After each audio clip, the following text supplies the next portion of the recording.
Hi Aquarius, welcome po sa ating channel at ito ay inyong Daily Gabay Tarot reading for June 25, 2024.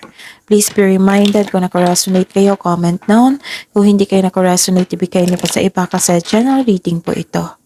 So this is for you Aquarius, June 25, 2024.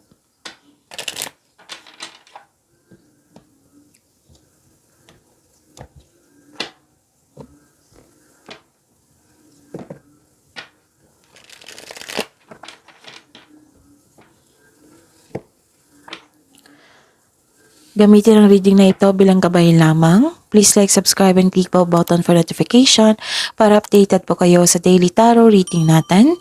Maraming salamat po.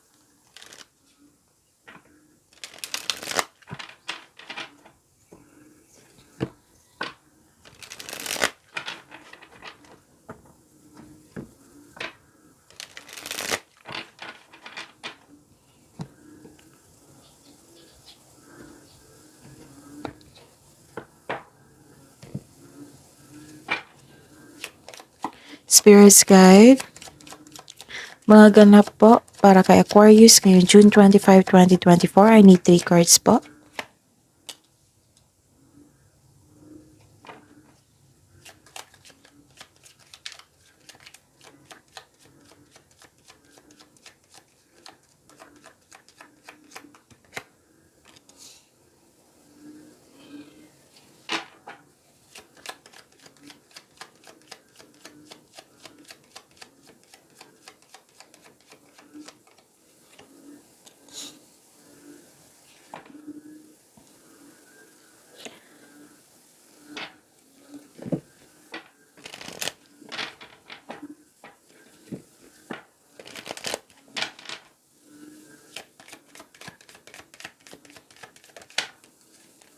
Mensahe niyo po, Spirits Guide.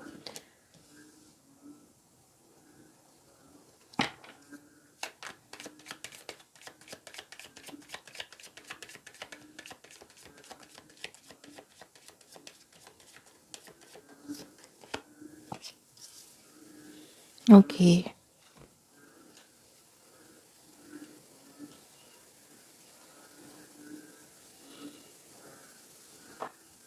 Okay, Aquarius, ngayong June 25, 2024, may nakita ko ditong binigay na opportunity sa inyo na kailangan yung bigyan ng desisyon.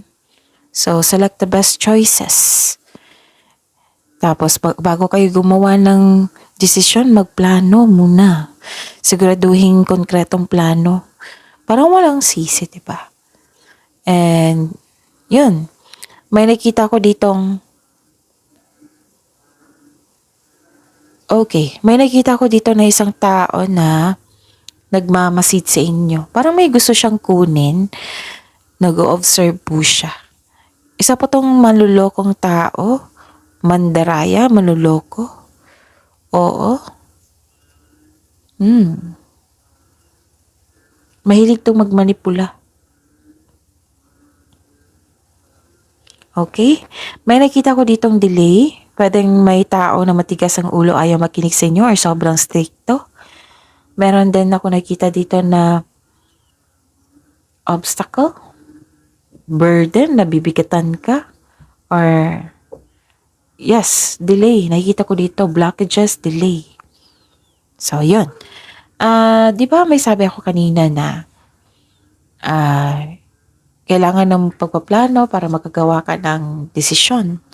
So, may paalala po ang cards po dito, mensahe po nila. Your dreams need a practical plan, Aquarius.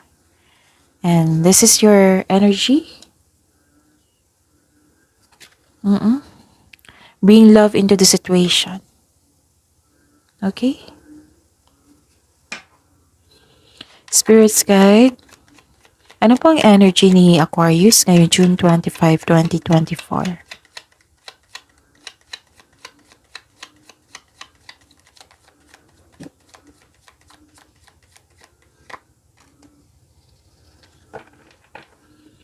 And the clarification po.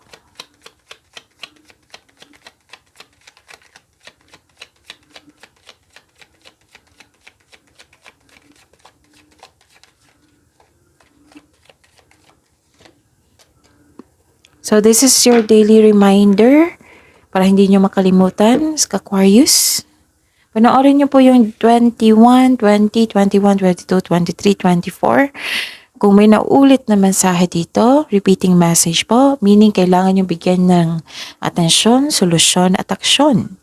Sa mga suki ko dito na Aquarius na laging humingi sa akin ng monthly Gabay Tarot reading, so PM nyo po ako for schedule kasi open na po yung July 2024 nyo po. And sa mga bago dito na gusto mag-personal reading, may nakafocus sa career and money, may nakafocus sa love reading or general.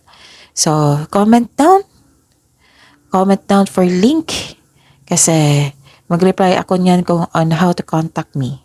Okay? Tapos, kung may narinig kayong ingay, malakas po ang ulan kanina, maingay po yung mga palaka ngayon, so pasensya na po. Focus kayo sa mensahe po para may makuha kayong gabay at don't worry, nakafocus ako sa reading natin ngayon, okay? Maraming salamat po. Okay, Aquarius. May nakita ko ditong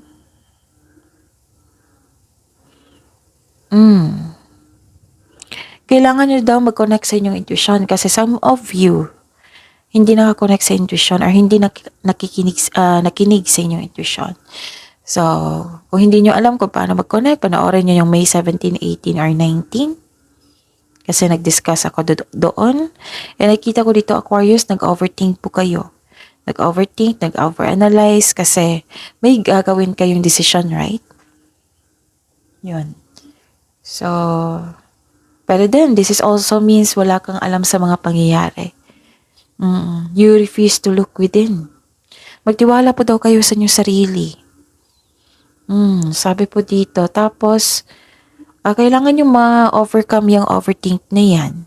How to stop on overthinking. Alamin nyo kung paulit-ulit na lang yung iniisip nyo na walang solusyon. So, kung walang solusyon, kailangan yung bigyan ng solusyon yan. Yung patterns paulit-ulit. So, notice when you're stuck in your head. So, keep the focus on problem solving.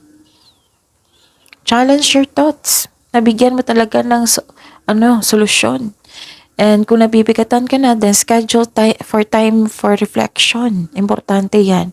And i-research nyo sa Google na learn mindfulness skills para para makaalis kayo dyan sa overthinking na yan. Kung nabibigatan kayo, naguguluhan kayo, then change the channel. Train your brain. Okay? So get out of your head. Marami pa kayong gagawin. Thinking is good, pero overthinking is too much. Nakakasama na yan sa inyo kasi overthinking can steal your opportunities, can steal your happiness. So huwag kayong magpayag ng ganyan. Kung naguguluhan kayo, then stop muna, then schedule for time for reflection. Okay? Tapos, I'm hoping makawala kayo dyan sa overthinking na yan. Baka sa kakaisip mo, mawala na yung opportunity na yan. So, yun. Nahihirapan ka, nabibigatan ka siguro sa paggawa ng desisyon. It might be this person na isang manloloko, mahilig manipula, siya yung isa sa dahilan nagkaroon ng blockages, hindi ka makagawa ng desisyon kasi destructive ka sa distraction yung binigay niya. So, huwag kayo magpa-distract kung pwede po. Okay? Makinig sa inyo sarili, magtiwala sa inyo sarili, and have faith sa universe, have faith kay God. Magtiwala din. Makinig sa inyong intuition. Okay. May nakita ko ditong unfairness. Yung unfair. Ang unfair naman, ganun. May concern sa isang tao na hindi nagbigay ng time mo halaga. Nag-save kayo kasi may babayaran na bills or utang. Nakikita ko dito naghigpit sinturon. Yun. Spirits guide, career and money po ni Aquarius ngayong June 25, 2024.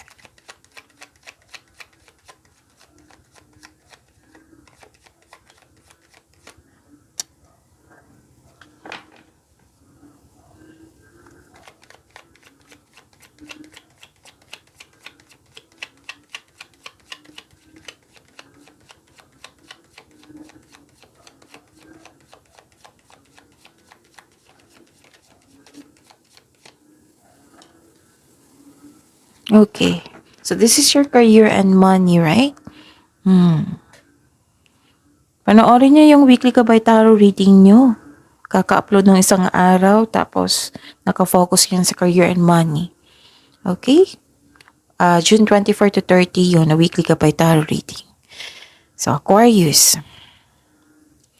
Yun, lumabas din dito yung concern sa isang tao na hindi marunong mag-appreciate. Yung unfair siya, ganun. Nakikita ko dito. Dalawang card na kasi nagsabi eh.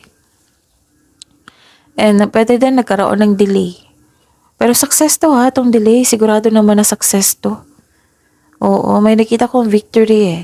Pero nagkaroon ng delay. I know this is very disappointing. Pero sabi po ng card dito, matutong maghintay. Habaan ng pasensya. The delay is all part of the process, so stick sa inyong plano at continue to work diligently. You're almost there. Huwag kayong mag-give up. Kaya yan. And huwag nyo hayaan na ma-disappoint talaga kayo, na may lalabas dyan sa bibig nyo, na don't attract negativity. Positive affirmation kailangan yan. Like for example, I am love, I am healthy, darating yung success,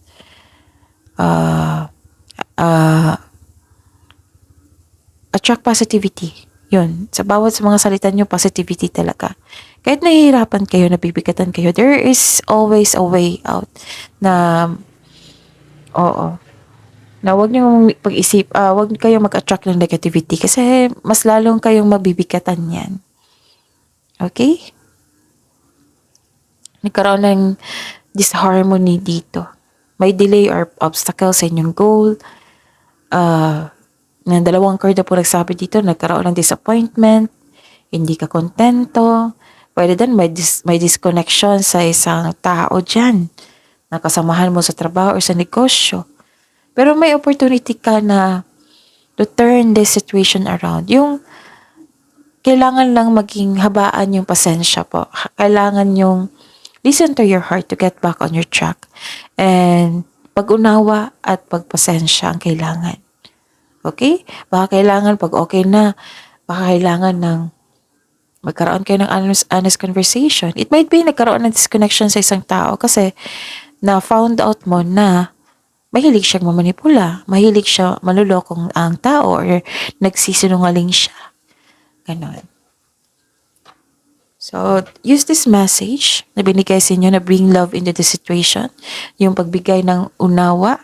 At least, alam mo na, diba? Kaya kailangan mo nang mag-ingat. Diba?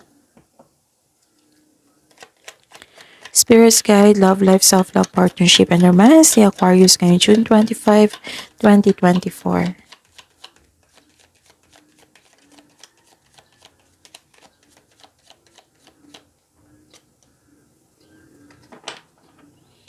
And the clarification po.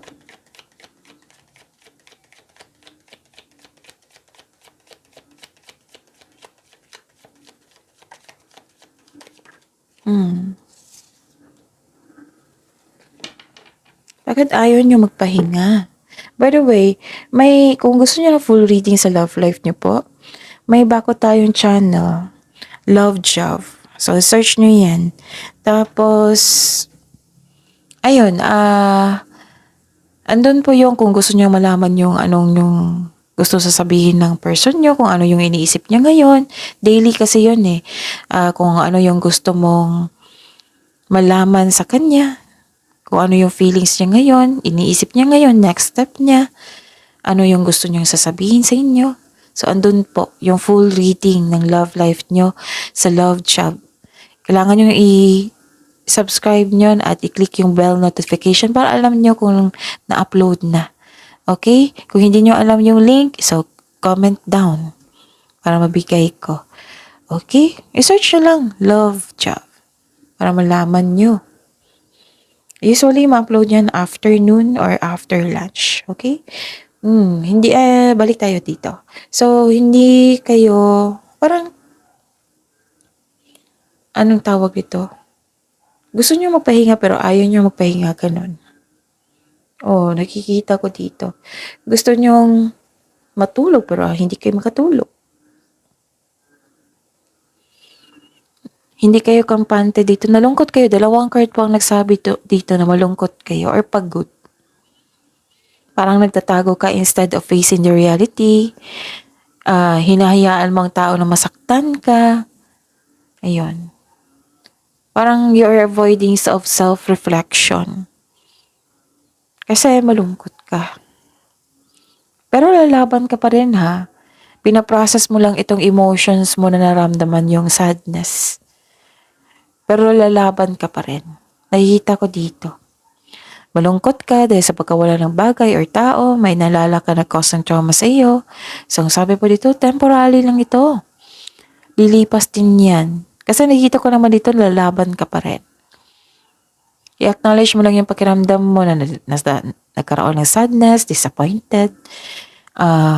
I-express mo. Kung kailangan iiyak, iiyak mo. Kung kailangan magpahinga, magpahinga kayo. May tiwala sa inyong sarili. Kasi kung nakikita ko dito na nahihirapan ka, di ba, sa pagtanggap, nahihirapan ka sa pag-process, embrace mo yung mga nangyari. Then, surrender nyo kay God. Hingi kayo ng divine assistance and dapat tutulungan ka ni God kung willing din kayo. Dapat willing din kayo na magkaroon ng pagbabago. Pero nakita ko naman dito na may pag-asa pa. Lalaban ka pa rin. It might be to move forward or it might be lalaban ka pa rin sa mga nangyari dyan. Okay? Yun. Ano pa? So, ingatan nyo yung kaperahan nyo ha, yung binigay na opportunity kasi baka mawala yan. Sabi ko naman sa inyo kanina, nag-overthink kayo, diba? Ang overthink kasi, diba, sabi ko kanina mag-overthink can steal your opportunities. Baka nawala yung opportunity sa kaka-overthink po. Kailangan talaga na magkaroon ng time for reflection. Like for example, 8 a.m. to 12 noon, mag-iisip po na ako ng ganyan. Kailangan magkaroon ako ng schedule. Turuan nyo yung sarili nyo na kailangan talaga bigyan ng ano yan, attention. Don't worry kasi nakita ko naman dito na after nitong unos, may parating naman na bagong, yung new direction. Para sa inyong love life, sa inyong sarili. Okay? Maaari din, may lalampasan kang opportunity. Pero hindi mo na kailangan ngayon, pero disappointed ka pa rin. Ganon. Huwag niyong hayaan kasi kakambay mo yung sarili niyo. Huwag niyong hayaan na maging malungkot kayo sa isang bagay na kailangan i-process niyo. Kailangan tanggapin po. At tapos magbigay kayo ng pasensya. Kung na-disappoint kayo ngayon, then i-process niyo. Huwag niyong hayaan na yung pagkabukas, ganun pa rin. Marami pa kayong gagawin, no? Okay? And I'm hoping hindi kayo magpapekto sa isang taong manloloko. Baka itong manloloko, may kinuha na siya. Like for example, kinuha niyo yung pera niyo. Kung may offer talaga dyan na too good to be true, yung kaduda-duda na, then stop. Pag-isipan ng mabuti. Okay? And kung pwede, huwag niyong tanggapin. Aquarius, reminder lang. Kasi kung may tao talaga matigas ang ulo, kung hindi siya willing, kahit anong bigay mo ng advice or support, kung hindi po ang willing yung tao na magbago, hindi talaga yan magbabago. Instead, i-pray mo siya. Isuko mo siya kay God. I-pray mo siya, tapos i-pray mo din yung sarili mo na malampasan mo ito, mabitawan mo tong disappointment na ito and yung sadness. Tapos i-pray mo siya, then let go na. Go back to your work. Kasi marami pa kayong gagawin. Okay, Aquarius? So, huwag niyong kalimutan ha, na i-subscribe yung Love Job nyo and yung weekly Gabay Tarot reading nyo, panoorin nyo, and yung nakapost na rin yung July 2024, okay? So, that is your reading, Aquarius. Please like, subscribe, and click bell button for notification para updated po kayo sa daily tarot reading natin. Maraming salamat po.